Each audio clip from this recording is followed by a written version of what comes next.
Oke, chat. What's up? Gue mau nanya dulu. Lu sering denger gak sih kalau omongan Gen Z itu tuh katanya males kerja? Kayaknya kalimat itu tuh udah jadi background hidup gitu. Dikit-dikit Gen Z lemah, dikit-dikit Gen Z baper, dikit-dikit Gen Z maunya enak doang. Kayak gitu tuh udah sering denger hal-hal itu gitu. Either di sosmed ataupun di orang-orang atau di orang sekitar kita. Tapi ya gue penasaran, beneran males? Atau sebenarnya kita tuh lagi ngomongin dua dunia yang standar kerjanya beda? So, di video kali ini, kita bakal ngobrol santai aja. Gue bagi jadi 3 bab di video ini. Yang pertama tuh ada masalah, fakta, sama solusi. So, let's go kita bahas. Oke, kita mulai dari masalahnya gitu. Yang pertama, cap males itu tuh sering keburu jadi vonis. Jadi, beberapa artikel yang gue baca, banyak Gen Z itu langsung dicap kurang motivasi. Dampaknya ada bos yang jadi gampang banget ngecap dan cepat ngekat anak baru karena dianggap nggak sesuai ekspektasi. Padahal ya adaptasi kerja itu tuh sebenarnya nggak bisa instan. Orang baru masuk, belum ngerti budaya kantor, belum ngerti alur kerja, belum ngerti standar beresnya kayak apa, tapi udah dituntut serba jago. Begitu telat dikit, ngaret dikit, langsung dibilang males. Itu sebenarnya agak bingung. Oke, yang kedua, benturan gaya komunikasi. Di kantor, masih banyak gaya atasan yang nyampeinnya pokoknya tuh harus serba bisa. Tanpa konteks, tanpa arahan, tanpa contoh output. Sementara, banyak Gen Z yang gue kenal, kalau nggak jelas, ya mereka bakal cari cara sendiri buat nyelesain. Banyak caranya, bisa nonton YouTube, cari referensi, tanya temen, pakai tools, pakai AI. Ya intinya mereka tuh nyari jalur tercepat biar kerjaan selesai. Menurut gue, di sini sebenarnya yang sering salah paham. Dari sisi atasan, itu tuh kebaca kayak anaknya tuh nggak nanya, nggak ngikut cara kantor, atau kayak kurang respect. Dan menurut gue, itu tuh nggak nyambung, atau nggak connect tuh. Oke, lanjut yang ketiga, dunia tuh udah berubah. Tapi kantor kadang masih main aturan lama. Dulu kalian tau lah, orang kerja sering karena nggak ada pilihan lain. Mau nggak mau ya kerja aja. Sekarang, pilihan cari duit itu makin banyak. Freelance bisa, jualan online bisa, bikin konten bisa, apapun lah. Jadi kalau ada kerjaan yang capek banget, gaji pas-pasan, budaya kerja nggak sehat, dan sering bikin stres, wajar menurut gue kalau banyak Gen Z mikir ulang buat bertahan di kantor itu. Dan di titik itu, mereka sering dicap nggak loyal atau gampang nyerah. Padahal mungkin mereka cuma nolak kerja yang dirasa tuh nggak manusiawi sama mereka. Oke, itu tadi masalahnya. Sekarang kita masuk ke bagian fakta. Kita harus lihat fakta di lapangan gimana.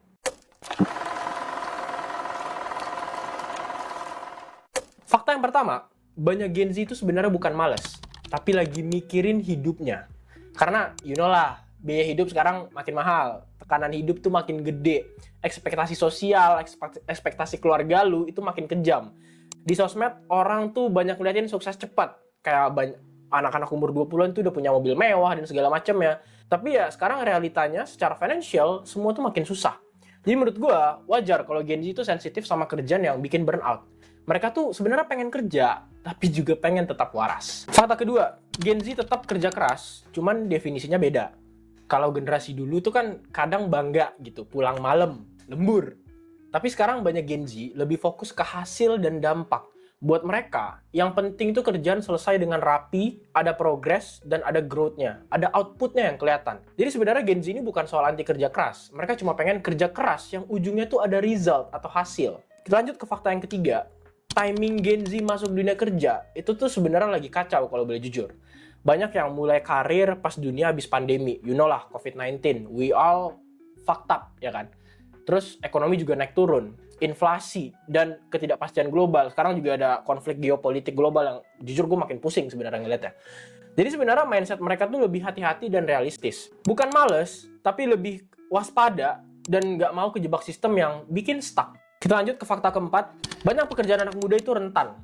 Kayak kontrak nggak jelas, gaji ngepas, target tinggi, tapi support dari atasan minim. Kalau kondisinya kayak gitu, pindah kerja itu sering jadi keputusan yang masuk akal buat mereka. Kelihatannya sih lompat-lompat, tapi seringnya mereka lagi nyari tempat yang lebih stabil dan lebih sehat. Fakta yang kelima atau yang terakhir, cap males itu sebenarnya sering kutuker sama nggak mau dieksploitasi.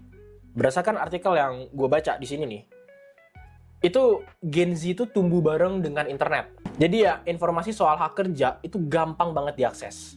Jadi kalau ada yang jam kerjanya ngaco, lembur terus nggak dihitung, upah nggak sepadan, atau diperlakukan semena-mena, Gen Z itu sebenarnya lebih cepat sadar dan lebih berani nolak. Jadi mereka tuh lebih berani speak up juga. Nah, buat sebagian orang, ini tuh kebanyakan kesannya tuh kayak protes. Tapi buat Gen Z, ini soal hal basic, yaitu adil dan layak. Jadi ya, kalau kita rangkum, Gen Z itu sering dicap males bukan karena mereka tuh benci kerja, tapi karena mereka lebih kritis soal kerja yang layak. Oke, sekarang kita ngobrolin solusi deh, biar nggak orang-orang tuh nggak saling roasting lah ya anjing. Jadi kita harus solutif juga lah ya. Jadi di bab solusi ini, gue bakal bagi dua, yaitu solusi buat perusahaan dan solusi buat Gen Z. Oke, yang pertama kita bakal bahas dulu solusi buat perusahaan. Yang pertama, yang pasti jelas adalah upgrade cara memimpin. Ibaratnya ya, ganti gaya, jelasin targetnya apa, kasih contoh output yang diharapkan, jelasin standar beres itu tuh gimana, dan kasih prioritas yang jelas, supaya Gen Z ini juga tahu gitu. Karena banyak drama kantor itu bukan karena anaknya males, tapi karena ekspektasinya nggak pernah disamain antara atasan dan bawahan. Kedua, bikin kerjaan terasa adil. Nggak harus ideal banget, tapi at least manusiawi lah. Kalau workload-nya berat, ya kompensasinya juga harus jelas. Kalau targetnya tinggi, support tuh harus ada. Kalau minta loyalitas, ya respect tuh juga harus jalan. Yang ketiga, jaga budaya kerja.